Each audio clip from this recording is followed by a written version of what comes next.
Palavra da Verdade, com Hernandes Dias Lopes. Meus amados, nós vamos então abrir a Palavra de Deus para o nosso ensino e edificação nesta noite. E eu convido você para abrir então em Colossenses mais uma vez, agora Colossenses capítulo 3, e nós vamos fazer a leitura de 2 versículos. Hoje, diferentemente do que tenho pregado costumeiramente, porque o meu estilo de pregar é expositivamente, hoje eu não vou fazer um sermão expositivo, hoje eu vou fazer um sermão tópico. E é curioso que os estudiosos da homilética, alguns deles, verdadeiramente não gostam do sermão tópico. Isso levou talvez a maior autoridade viva atualmente em homilética, Dr. Haddon Robson, que é professor do seminário de Gordon, em Boston, Estados Unidos, disse que um pregador devia pregar um sermão tópico a cada 10 anos, e terminar de pregar e pedir perdão para Deus. Então eu estou nessa condição. Mas ele também chegou a dizer, por outro lado, que mesmo que você não esteja fazendo uma exposição, o seu sermão precisa ser bíblico nos pontos que aborda. Desta forma, mesmo sendo tópico, precisa ser expositivo, porque você não está expondo a sua ideia, você está expondo a palavra de Deus. Bom, então vamos ler 2 versículos. Primeiro, Colossenses 3, versículo 8. Está escrito o seguinte: agora, porém, despojai-vos igualmente de tudo isso: ira, indignação, maldade, maledicência, linguagem obscena do vosso falar. Chama a sua atenção para essa expressão, despojai-vos. Agora, versículo 12: revesti-vos, pois, como eleitos de Deus, santos e amados, de ternos afetos de misericórdia, de bondade, de humildade, de mansidão e de longanimidade. Então eu gostaria que você frisasse essa expressão, revesti-vos. Então hoje, na minha mensagem tópica, eu vou me prender a essas 2 palavras: despojai-vos e revesti-vos. Você tira um, bota outro. É como uma roupa. Você tira uma roupa suja e bota uma roupa limpa. Você tira aquilo que nós chamaríamos de um pecado, de um hábito, de uma atitude, de uma postura errada, e você adota uma outra atitude, uma outra postura, um outro comportamento correto. Então, o que é que nós precisamos deixar de ser e o que nós precisamos ser? Em outras palavras, nós estamos diante de um texto que exige de nós uma espécie de balanço, de avaliação, como aqueles comércios mais antigos que fechava para balanço. Tem hora que você precisa fazer isso.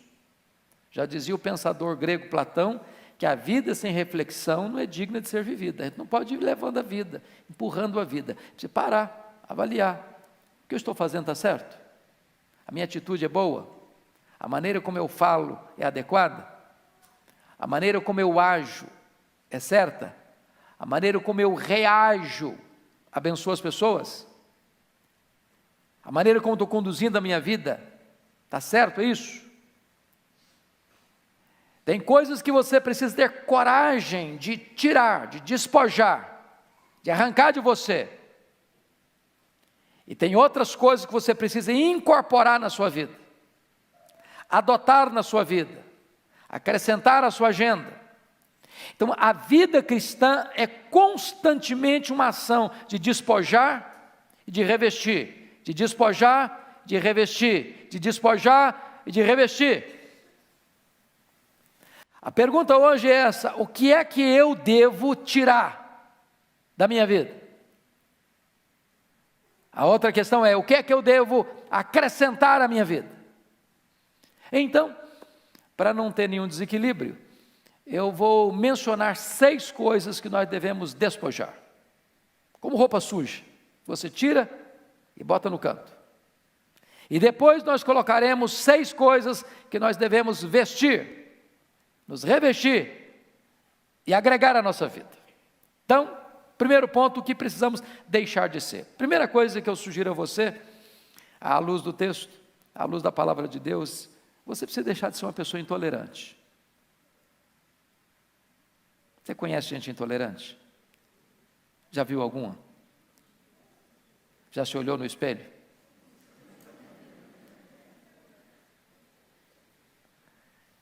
Tem hora que você é intolerante, não, fala a verdade.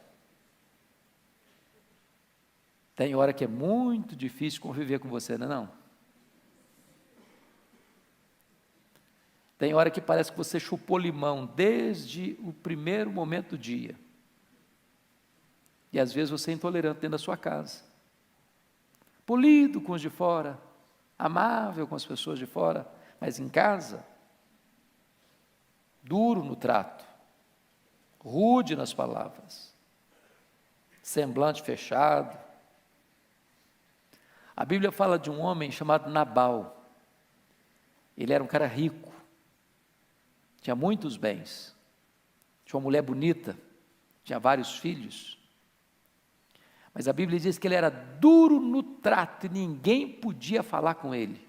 Abria a boca, criava dificuldade. Há pessoas que são assim. Elas criam dificuldade onde chegam. Abrem a boca, em vez de resolver problema, criam mais problema. Então eu quero dar um conselho para você. Deixa de ser cri-cri.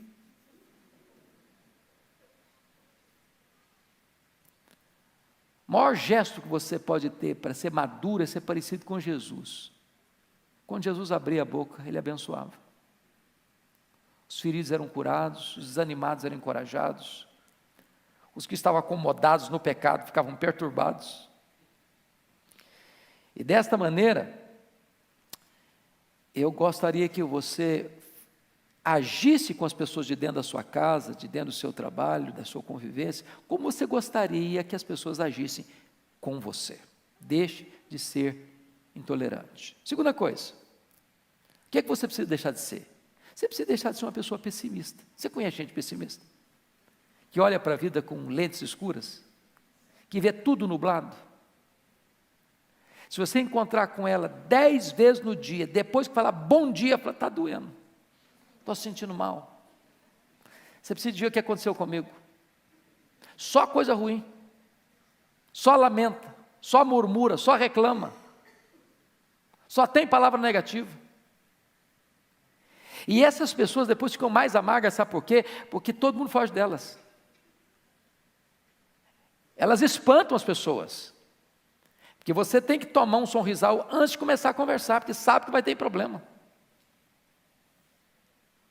Então é muito importante você parar e pensar o seguinte: você precisa parar de olhar para a vida com óculos escuros, de enxergar tudo nublado, cinzento, e de começar a fazer prognóstico negativo para a sua vida, para a sua família, para a sua igreja, para a sua nação. Tem gente que é sempre assim: olha, está muito ruim, mas vai piorar. Está difícil, mas vai ficar muito pior. A eleição hoje está muito complicada, mas depois que tiver eleição vai piorar muito mais ainda. Olha, a denominação religiosa, minha igreja está difícil, mas vai ficar muito pior. A denominação vai piorar mais ainda. Tem gente que só pensa assim, para trás, dando marcha ré, jogando contra o patrimônio. Sempre numa linguagem pessimista. Pensa comigo naqueles 10 espias de Israel. Eles vão lá, olha a terra é boa, trazem fruto da terra, é boa mesmo. Mas dos 12, 10 disseram assim, é boa mesmo, mas não é para nós não é para o nosso bico não. Tem gigante. Aliás, quando nós nos comparamos com eles, nós estamos em desvantagem, e eles são gigantes, nós somos gafanhotos. Eles vão nos engolir vivos, eles vão nos triturar. E aí começaram a amaldiçoar a terra. Porque quando uma pessoa tem um olhar pessimista, ele não vê nada de bom. O que é bom fica ruim. Ele se apequena, ele se diminui. Deixa eu ilustrar isso para vocês perceberem. Quando você escuta uma pessoa pessimista, você fica desanimado com tudo. Você conhece gente pessimista? Você conversa com ela meia hora e você sai desanimado? Não vai dar certo. Você não vai passar no vestibular, você não vai passar no Enem, você não vai passar no que é concurso. Aliás, a empresa vai te despedir porque está em recessão. O Brasil não vai para frente mesmo, então eu vou sair daqui. Minha família está complicada, vai complicar muito mais ainda. A crise é grande, mas vai ficar pior. Deixa eu ilustrar para você isso, de uma maneira muito simples. Havia um homem que tinha um filho único, e ele queria estudar esse filho. Ele morava na região rural, e ele mandou o menino para a cidade para estudar. E ele sabia fazer uma coisa com excelência, ele fazia o melhor lanche da região. Então, ele montou uma barraca na beira da estrada, fazia lanche, as pessoas chegavam, comiam o lanche, iam embora, e você sabe que a melhor propaganda é o serviço bem feito. As pessoas começaram a vir, ele começou a ampliar. Daqui a pouquinho ele resolveu investir, montou a mini mercearia. Daqui a pouquinho começou a melhorar, a crescer um pouco mais. E ele estava muito animado. Um dia mandou uma cartinha para o filho dele. Falou: filho, eu estou tão animado, estou fazendo novos investimentos, a minha vida está indo para frente, estou tão feliz, etc e tal. Aí o menino mandou uma cartinha para ele: papai, o senhor não escuta rádio não? O senhor não vê televisão não? O senhor não está sabendo que a economia está abalada, que o país está em recessão, que é arriscado investir, que isso é muito perigoso? Aí o pai pensou: meu filho estuda na cidade, deve ser gente sabida, deve ser perigoso então, eu vou parar de investir. Parou de investir. Sabe o que aconteceu? Os clientes não chegaram mais. Aí o trabalho dele foi diminuindo.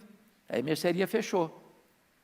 Aí ele mandou uma cartinha para o filho: filho, você tinha razão, a crise é muito grande mesmo.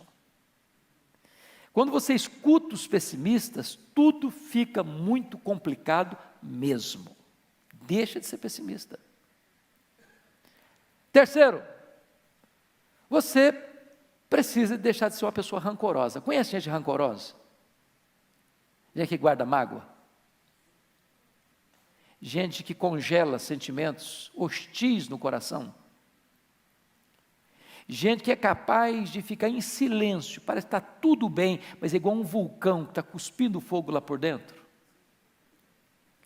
Gente que faz registros de memórias amargas, de reminiscências cheias de dor, que guarda na manga uma oportunidade: você me paga, a sua hora vai chegar. Pessoas rancorosas são pessoas que não têm disposição nenhuma de perdoar.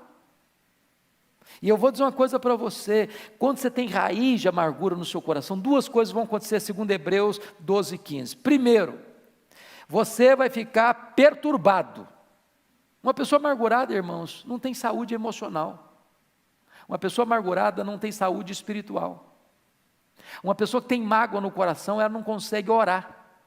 Ela pode orar, mas não tem vitória na oração. A Bíblia diz isso. Se você, ao orar, você lembrar que você tem alguma coisa contra alguém, você tem que perdoar primeiro para depois orar. Nem ofertar você consegue, porque Deus não aceita a oferta. Quando você não perdoa, você adoece. Porque a mágoa, ela é muito curiosa. Você pensa que você está machucando a outra pessoa, você está machucando a você mesmo. Você está laborando contra você mesmo. Você está destruindo a você mesmo. Você está bebendo um copo de veneno pensando que o outro é quem vai morrer. Então a pessoa rancorosa, ela não vive uma vida plena, uma vida abundante. E a segunda coisa, para quem fica amargurado, é que ela contamina as pessoas. Ela azeda o ambiente. Ela fermenta a convivência dela. Eu não sei se você tem alguma pendência de relacionamento. Dentro de casa, no trabalho, na escola, com parentes, com vizinhos. Porque nós não vivemos blindados, não é verdade?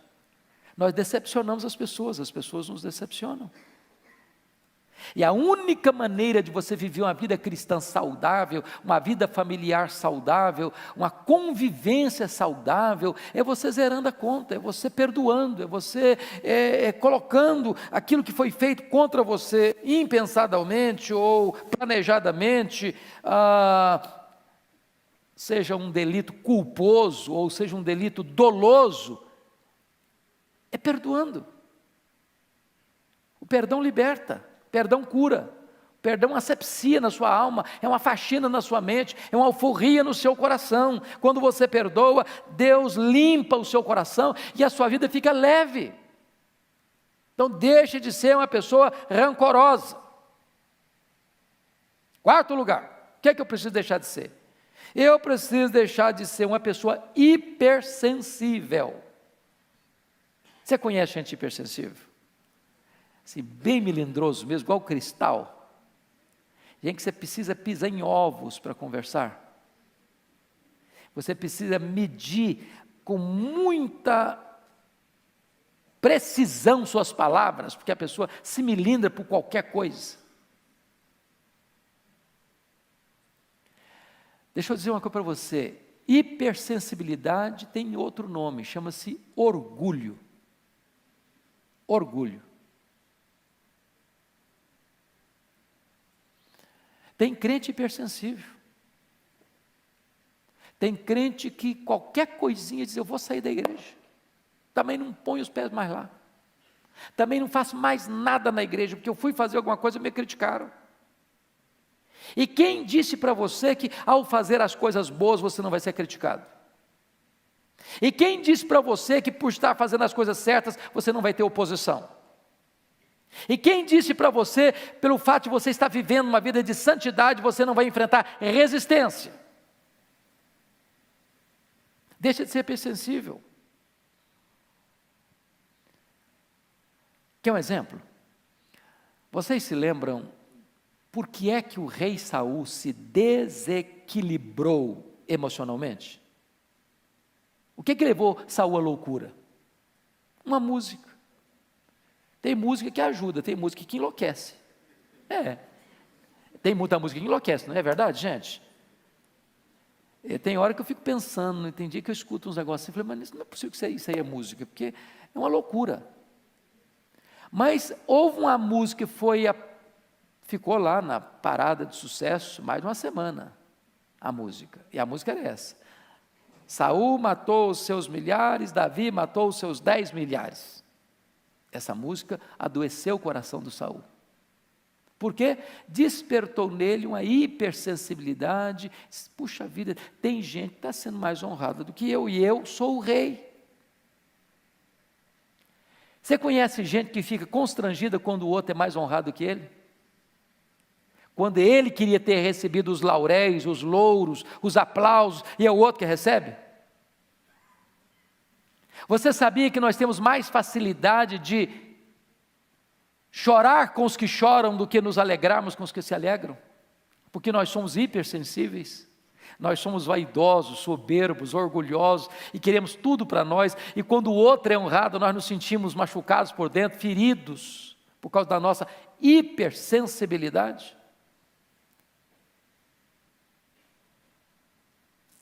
Talvez você possa parar de pensar, ninguém lembra de mim, ninguém gosta de mim, ninguém se importa comigo, e começar a pensar no valor que Deus dá para você. Para mim não tem nada melhor para curar esse negócio aí de autoestima achatada do que você saber que Deus amou você. Deus escolheu você. Deus enviou o seu Filho para morrer no seu lugar. O Espírito Santo vem habitar dentro de você.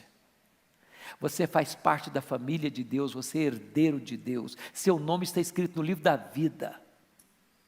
Você tem uma herança imaculada, imarcessível, gloriosa no céu. Quando você entende quem é você para Deus, acabou a hipersensibilidade. Na igreja não tem concorrência, na família não tem concorrência, nós não estamos concorrendo uns com os outros, nós somos parceiros. Se um membro é honrado, diz a Bíblia, todos se alegram com ele. Se um membro sofre, todos choram com ele. Portanto, nós não estamos aqui medindo na feira da vaidade quem de nós recebe mais aplausos. Nós estamos aqui servindo a Deus e uns aos outros.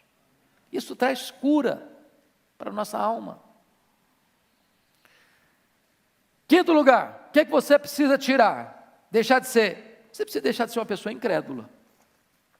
Sabe o que é a pessoa incrédula? É aquela pessoa que aposta no fracasso. Ela tem certeza que vai dar errado mesmo. Ela não acredita que o que Deus falou vai acontecer, que o que Deus prometeu, Ele vai cumprir.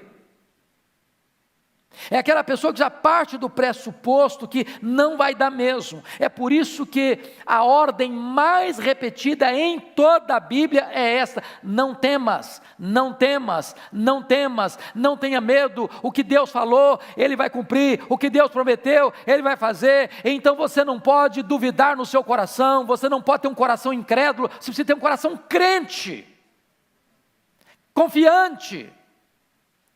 Eu não estou falando, obviamente, meus irmãos, daquele negócio de autoajuda, que eu cruzo as pernas, e eu digo para mim mesmo, entra para dentro da caverna da minha alma, e não, vai dar certo, vai dar certo, vai dar certo. Não, não estou falando disso não.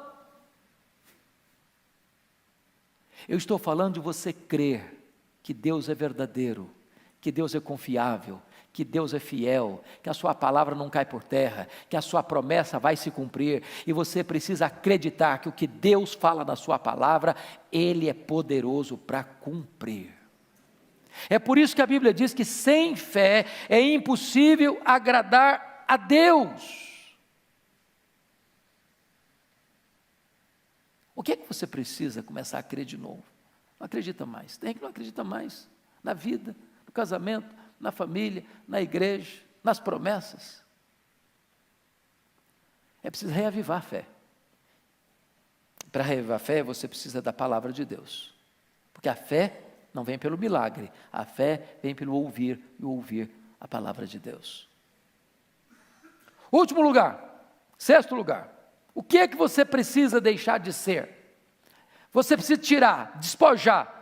Você precisa deixar de ser uma pessoa descomprometida com Deus e com a sua igreja. Desculpa da expressão, deixa de ser um crente fajuta, meia boca. Você conhece crente que é turista? Pastor John, lá da igreja da Coreia, esteve aqui, eu achei bonito o que ele falou. Ele disse que na igreja lá da Coreia, ele tem 4 fases de discipulado.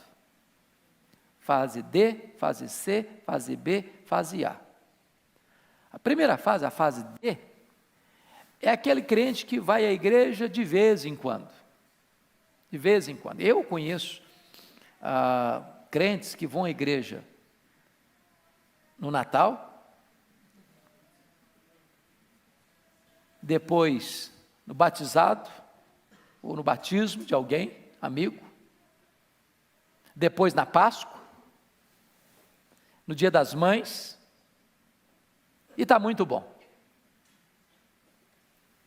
Então a fase D é para esse camarada que vem, é um turista. A fase C é daquele camarada que vai para a igreja, até vai nos cultos, ele vai até nas reuniões de oração, mas não é comprometido. Ele vai, assenta, escuta e vai embora. Ele não lê Bíblia, ele não ora, ele é um frequentador de igreja, um esquentador de banco. A fase B é daquela pessoa que é assídua, que está presente, que lê sua Bíblia, que faz oração, que participa da reunião de oração, mas também não tem ministério na igreja. Ele não ensina ninguém, ele não discipula ninguém, ele não ajuda ninguém, ele não visita ninguém, ele não vai orar com ninguém, ele não se interessa em trazer ninguém. É ele, a vida é ele, eu estou me cuidando bem, mas que os outros se virem. A fase A é aquela pessoa que está presente e que se prepara, e que instrui, e que aconselha, e que visita, e que ora, e que socorre, e que abençoa, e que contribui. É aquela pessoa engajada e envolvida. É preciso que você se comprometa. Quer ver outra coisa? Precisa deixar de ser um crente fiscal da vida alheia. Conhece crente assim? Ele não cuida dele, mas cuida dos outros. O fiscal da vida alheia é aquele camarada que ele não tem coragem de enfrentar ele mesmo, aí transfere os seus erros para o outro e confronta no outro o que ele não sabe enfrentar nele mesmo, ou que não quer enfrentar nele mesmo.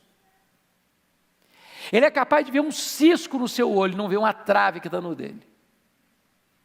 Ele se incomoda com pequenas coisas na sua vida, mas ele não enxerga os grandes problemas da sua própria vida. Outra coisa, é preciso deixar de ser um crente analfabeto da Bíblia. Sabe o que é um crente analfabeto da Bíblia? Eu não estou falando do neófito não, gente. O neófito tem todo o direito, não. O neófito é aquela pessoa que nasceu agora, crente começou agora.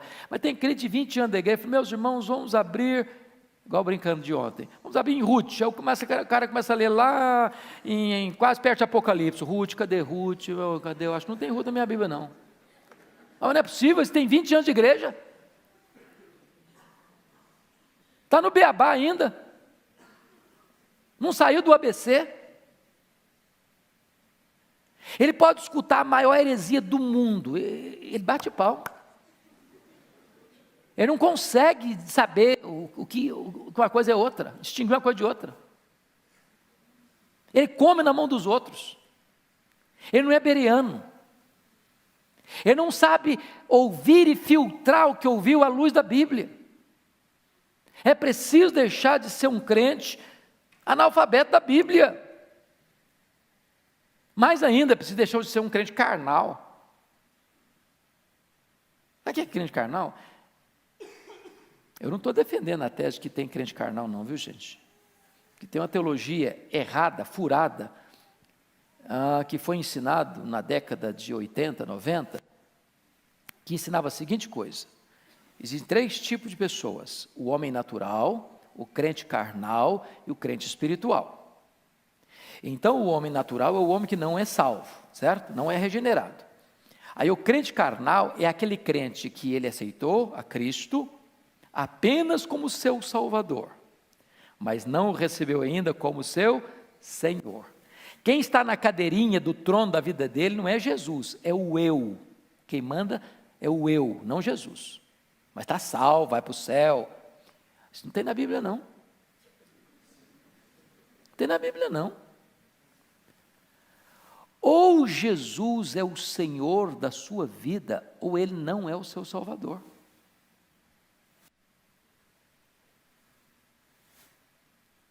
Não tem desse negócio de crente meia boca, crente mundano.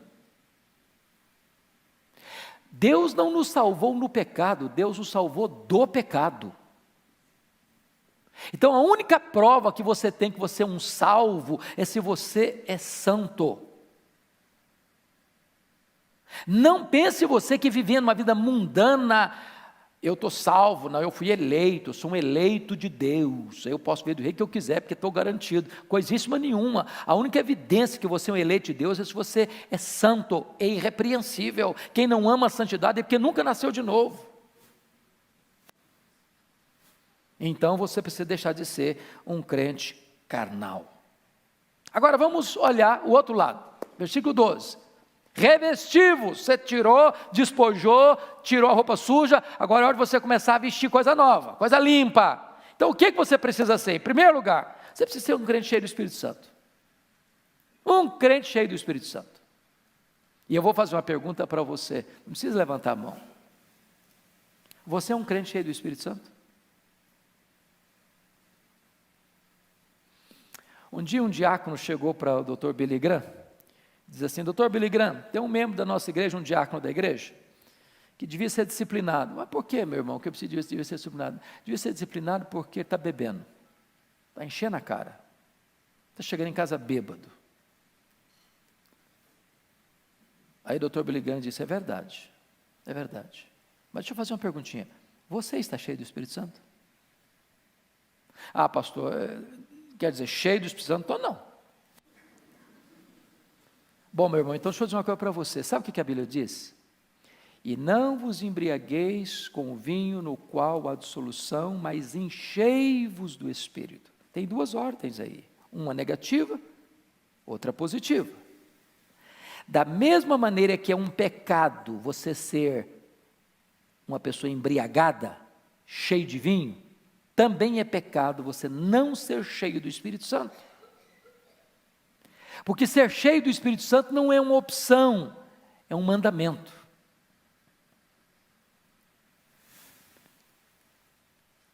Portanto, não ser cheio do Espírito Santo é pecado. É uma ordem. Tem crente que, ó, Senhor, eu quero ser cheio do Espírito Santo, me enche do Espírito Santo, me enche do Espírito Santo, me enche do Espírito Santo. Deus diz, mas seja cheio, eu já estou mandando você ser cheio há muito tempo. Então, se eu e você não estamos cheios do Espírito Santo, não é por culpa de Deus, não, porque já nos mandou, enchei-vos. O problema é que tem uma lei da física que diz assim, que 2 corpos não ocupam o mesmo lugar ao mesmo tempo. Para você ser cheio, o que tem que acontecer? Você tem que esvaziar. De repente você está querendo ser cheio, mas está entupido de outras coisas. É preciso ser cheio do Espírito Santo. Como é que eu sei que eu sou uma pessoa cheia do Espírito Santo? A Bíblia diz. Revela-se na língua. Você adora a Deus. Você tem comunhão com seu irmão. Você é grato. Você é humilde para servir. Você trata bem, se é casado, seu marido, sua mulher, seus filhos, seus pais, seu patrão, seus empregados. Ah, pastor, eu sou um homem cheio do Espírito Santo, mas eu quebro o pau com as pessoas. E aí? Você é cheio do Espírito Santo quando seus relacionamentos demonstram isso com Deus e com seu próximo. Cheios do Espírito Santo. Então nós precisamos ser cheios do Espírito Santo. Você está cheio? Segunda coisa que nós devemos ser: uma pessoa alegre. Alegria também não é opção não. A Bíblia diz assim: alegrai-vos sempre no Senhor. Outra vez digo, alegrai-vos. Agora, pense comigo. Você conhece crente triste? Crente cara comprida? Crente ranzinza? Mal-humorado? Cara feia? Sisudo? Não dá um sorriso por nada na vida?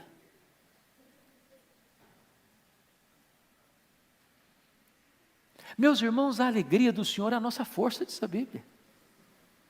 A alegria é marca do crente. Jesus é a nossa alegria, diz o apóstolo. O fruto do Espírito é a alegria. O reino de Deus é a alegria. A ordem de Deus é alegrai-vos. A alegria é uma bênção. Você está num ambiente de alegria, é uma grande bênção.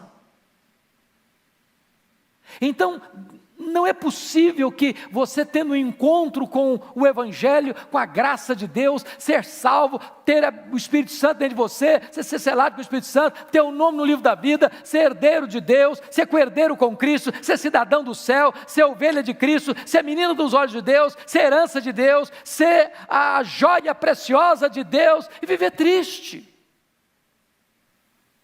É preciso ser alegre. Alegria não é ausência de coisas ruins, nem presença de coisas boas. A alegria nossa é uma pessoa, a nossa alegria é Jesus. Se você tem Jesus, você é uma pessoa feliz, alegre. Agora preste atenção, existe uma diferença enorme entre ser feliz ou ser alegre e estar feliz e estar alegre. Vocês concordam à luz da Bíblia? Eu vou ilustrar. Pense comigo. Você é pai, você é mãe. Quem é pai e mãe aqui? Levanta a mão. Ok. Filho seu fica doente. Leva para o hospital. A situação é grave. Você vai feliz para o hospital? Vai ou não vai? Não. Você não está feliz. Mas você é feliz. O estar é circunstancial, o ser é essência, é o permanente, é a realidade existencial. Nem sempre você está feliz, mas você é feliz. A pessoa que depende de circunstância, ela está feliz, está lá numa festa, está feliz, volta para casa, bota a cabeça no travesseiro, está desesperado, está um vazio na alma. Ela está feliz, mas não é feliz. Você pode não estar feliz na hora do luto, na hora da doença, na hora que você é mandado embora de um emprego, na hora que você planejou uma coisa e saiu outra. Mas isso não altera quem você é.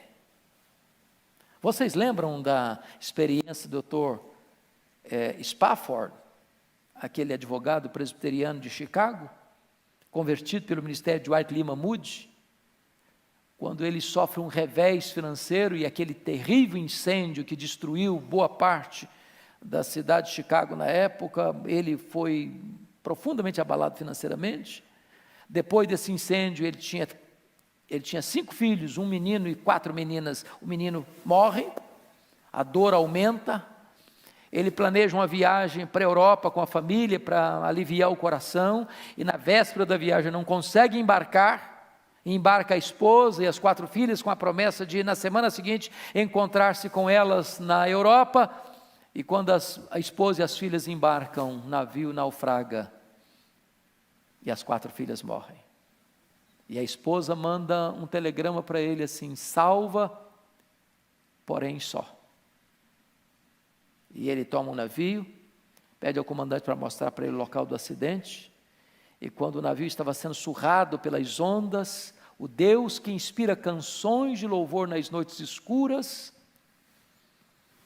pôs no coração dele essa música: se paz a mais doce me deres gozar, se dor a mais forte sofrer, ó seja onde for, tu me fazes saber que feliz com Jesus sempre sou. Sou feliz com Jesus, meu Senhor.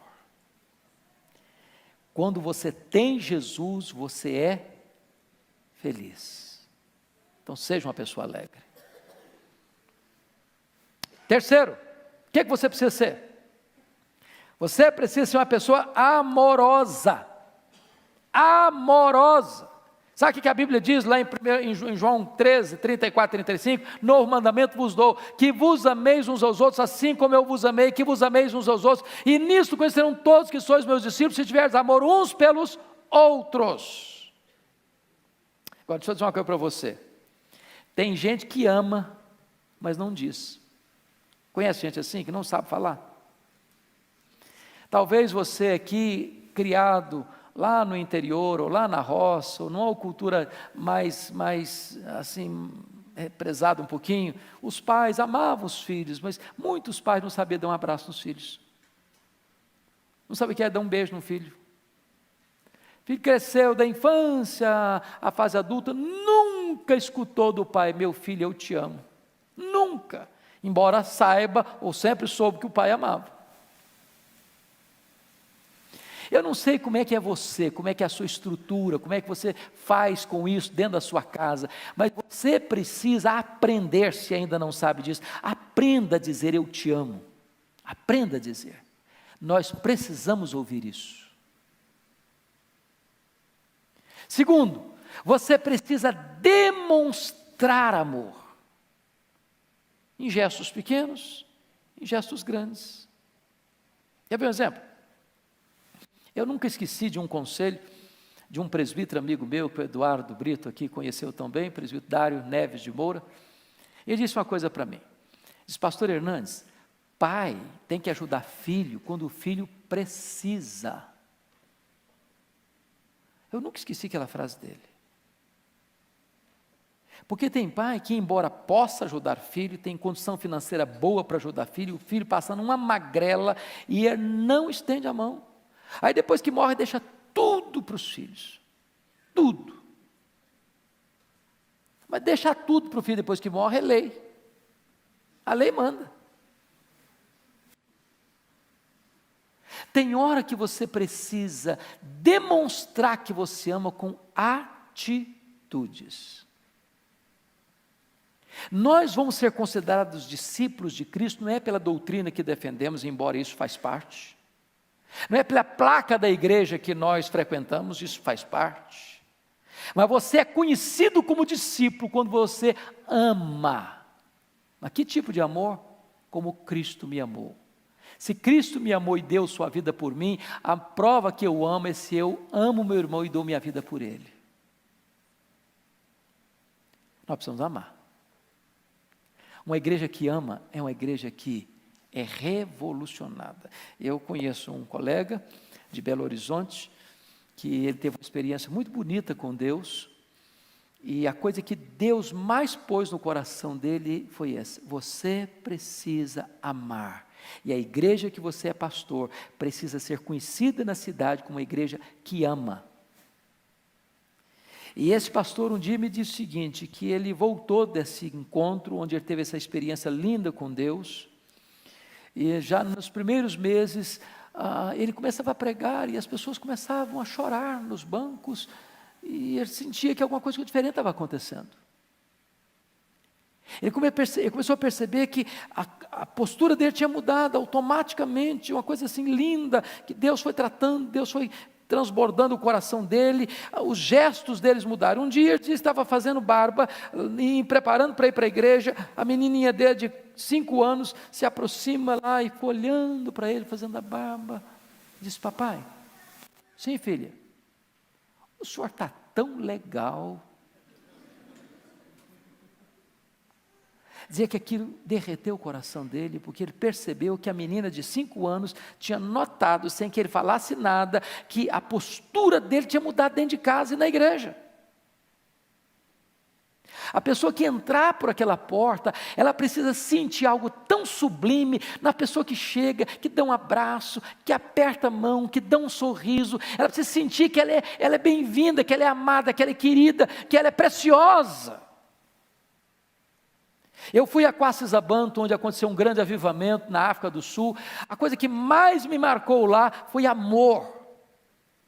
As pessoas olhavam para você quase que querendo adivinhar o que você precisa, que eu quero servir você, eu quero atender você, eu quero atender a sua necessidade, eu amo você, você é importante, que bom que você está aqui, a sua vida, a sua presença aqui é uma bênção para nós. E quando uma pessoa chega na igreja e vê um ambiente desse, quando a pessoa chega numa casa, numa família e vê um ambiente desse, isso traz cura para a alma, isso traz restauração para a vida.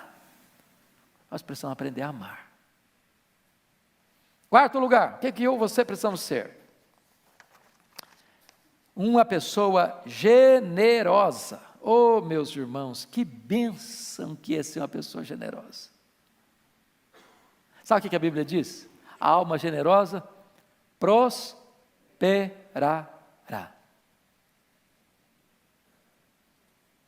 Generoso. A Bíblia diz que quando você dá ao pobre, a Deus você empresta. Qual o maior problema que você e eu temos para sermos generosos? A síndrome de dono. Se eu acho que o que está na minha mão é meu, eu quero para mim, para o meu deleite. Quando você entende que tudo é de Deus, e você é mordomo de Deus, e Deus é generoso, você vai ser generoso com o que é de Deus. Você vai administrar o que é de Deus, agindo como Deus agiria, porque tudo é dele. Eu não sei se você tem, e nós precisamos, às vezes, deixa eu lhes dizer isso, às vezes nós ficamos preocupados, porque existem extremos, né? Existe hoje as pessoas que estimulam as pessoas a dar, porque elas é que querem receber. É a teologia da prosperidade. Você dá para a igreja, você vai receber 10 vezes mais. Então, isso que dá para a igreja, dá para o pastor. E o pastor embolsa, e a igreja é uma empresa, e ele é o dono dessa empresa, e aí você tem megas empresários religiosos. E aí a gente quer fugir desse extremo. Mas nós precisamos entender uma coisa, o princípio bíblico é correto, a motivação precisa ser santa. Mas quando você semeia, você colhe.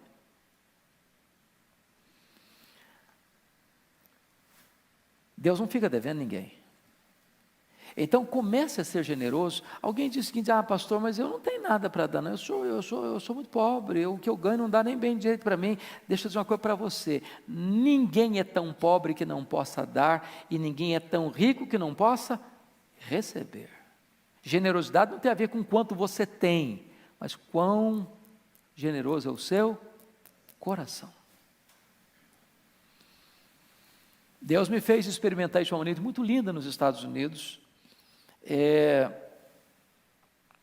Nós chegamos com algumas dificuldades financeiras, mas eu e minha esposa tomamos uma medida. Nós chegamos com a seguinte informação: o americano é um pouco frio, diferente, tal, secão.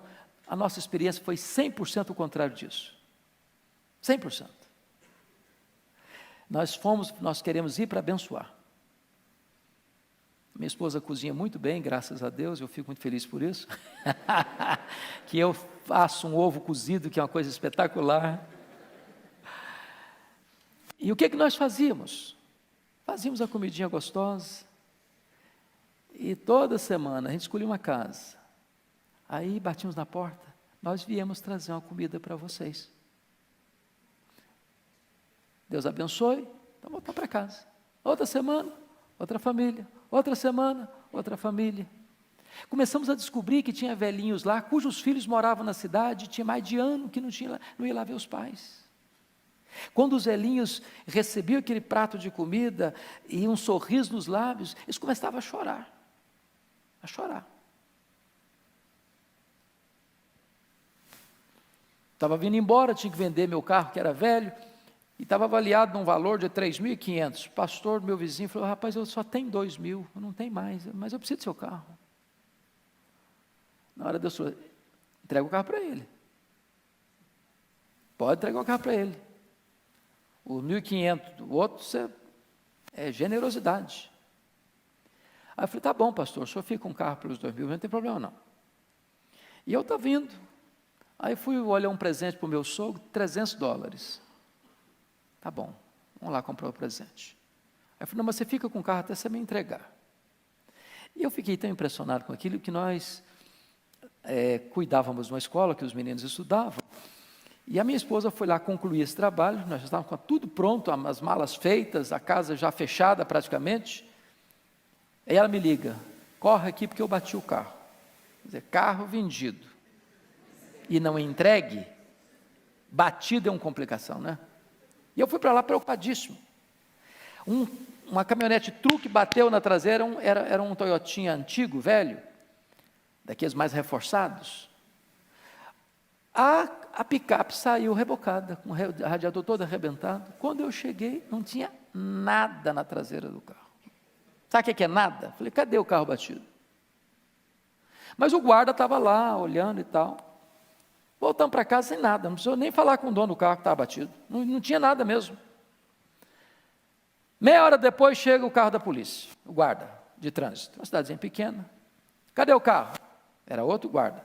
Esse aqui. Cadê a batida? Eu falei: está aí, não tem batida não. Pode ficar tranquilo, não precisa fazer documento, não tem nada. Não, mas ele está no computadorzinho de pá. Daqui a pouquinho, ele abre a maleta dele, faz um cheque de $300. Isso aqui é do senhor. Eu falei: como assim, meu? Não, eu tenho por obrigação dar um cheque para o senhor de $300 do seguro. Mas o carro não tem problema, mas é minha obrigação entregar o cheque para o senhor, $300. Tá bom, garantido o presente do sogro. Quando você é generoso, Deus não deixa você sem um sinal de que Ele se agrada da generosidade. Faça experiência com Deus. Você conhece gente que está precisando de ajuda. Quem sabe você possa dar uma oferta. E eu não estou falando de dar uma oferta para receber em troca 10 vezes mais, não. Isso é barganha, isso é negócio. Estou falando de você ter um coração generoso, que quem recompensa é Deus. Muito bem, agora vamos, penúltimo lugar, uma pessoa pontual nos seus compromissos. Ô gente, você conhece crente, não estou falando de vocês não, viu, vocês são verdadeiros heróis. Da minha casa aqui na igreja, no domingo eu gasto 10, 15 minutos no mais tardar, tem segunda que eu gasto 1h e 15. Então, se existe uma cidade que não dá para cobrar muito pontualidade, São Paulo é uma. Mas tem crente que chega sistematicamente na igreja dele atrasado. É hábito chegar atrasado, mas não chega atrasado no aeroporto, mas não chega atrasado na rodoviária, mas não chega atrasado no emprego, senão vai mandar embora. Mas Deus, né? Para Deus qualquer coisa serve. Hoje, gente, a gente precisa aprender a ser pontual. Pontual na escola, pontual nos compromissos, responsável com aquilo que a gente assume. Não ser corpo mole, não ser preguiçoso. Cumprir com as obrigações, cumprir com os deveres. Palavra empenhada vale mais que um contrato. Nós precisamos resgatar a credibilidade da nossa palavra, dos nossos compromissos. Sermos pontuais na igreja. A não ser que vocês, como eu, tem dia que você sai de trabalho, eu sei que vocês, eu dou graças a Deus. Eu tenho a maior gratidão de ver vocês, muitos de vocês vindo direto do trabalho, fazendo um lanche aqui na igreja, voltando para cá, chegando tarde, para acordar no dia de madrugada de novo. Louvado seja Deus! Mas nós precisamos, se temos alguma coisinha nessa área, precisamos melhorar. Compromisso. Finalmente, o que é que nós precisamos ser? Uma pessoa comprometida com oração, com a palavra de Deus.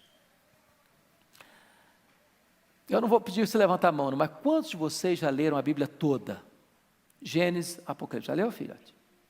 Bênção, louvado seja o Senhor. Assuma esse compromisso. Se você ler 3 capítulos por dia, você lê a Bíblia toda no ano. Eu conheço um colega que lê Salmos, eu gosto de ler Salmos, só lê Salmos, mas a Bíblia não é só Salmos. Eu gosto de Provérbios, acho beleza, mas a Bíblia não é só Provérbios. Leia, estude, medite, conheça. Porque nós estamos num mercado religioso com muitas ideias, com muitas teologias, com muitos ismos, com muitas tendências, com muitas vozes estranhas, com muitas trombetas soando com sonido incerto. Se você não conhecer Bíblia, você vai engolir veneno pensando que está comendo pão. Estude a Bíblia. E eu vou lhes dar e eu quero terminar aqui. Eu vou contar para vocês a minha experiência. Marcou minha vida. Eu fiz seminário em 78, 81.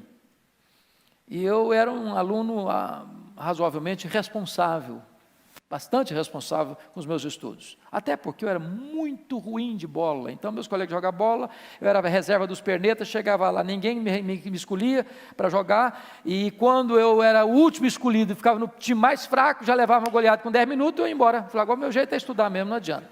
Não tem futuro como esportista. Fui meu primeiro aluno nos 3 anos consecutivos, mas eu achava que a minha vida estava ótima. Até o dia que no 4º ano, começo do 4º ano, eu vou pregar numa igreja, e uma abençoada de uma moça se aproxima de mim e me faz uma pergunta que não devia ter feito, aliás, devia sim. E aí, jovem, como é que está a sua vida com Deus? Sua vida de oração?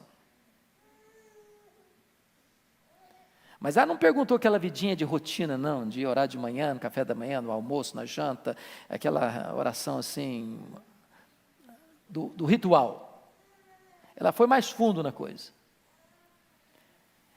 E eu disse para ela, filha, embora eu tenha estudado com tanto zelo, mas a minha vida com Deus está muito aquém do que precisa estar. Voltei para o seminário, tinha uma sala lá, chamada Sala da Oração. Tinha um sofá, tinha uma cadeira e mais nada. Eu peguei minha Bíblia, botei debaixo do braço, sozinho para lá. Me ajoelhei, li a Bíblia 15 minutos, orei 15 minutos. No dia seguinte, peguei minha Bíblia e fui para lá. Primeira semana, sozinho. Na segunda semana, aquilo já era um deleite para a minha alma. Aquelas lutas internas, às vezes, foram sendo completamente vencidas automaticamente. Na terceira semana, alguém olhou, me viu entrando na sala. Posso entrar com você? Claro. Outro, posso ir também? Claro. No outro dia, outro, posso ir também? Claro. E um grupo de moços começaram a buscar a Deus, clamar ao Senhor, para Deus restaurar a vida, para Deus trazer avivamento. O coração foi se aquecendo. Daqui a pouquinho, colegas batiam na porta do meu quarto. Posso entrar falar um pouquinho com você? Abri o coração, estou precisando de ajuda. Orava por ele, Deus aquecia o coração. Nós precisamos ter o nosso momento a sós com Deus. Tem luta na sua vida que você não vai vencer no braço, você vai vencer de joelhos. Você precisa amar a Deus, amar a palavra de Deus. Esse livro precisa ser vivo na sua mão. Seu coração precisa ser aquecido de novo. Você precisa ler o seu coração palpitar. E às vezes você corre o risco de se tornar um religioso profissional. Um pastor me disse há poucos dias, com lágrimas nos olhos, pastor Hernandes, eu me tornei um profissional de fazer sermão, mas isso não tem nada a ver comigo, mas isso não mexe mais comigo. O que nós precisamos fazer? Pedir que Deus produza amor no nosso coração, pela palavra, pela oração. Que Deus nos ajude a tirar o que precisa ser tirado e a colocar o que precisa ser colocado na nossa vida.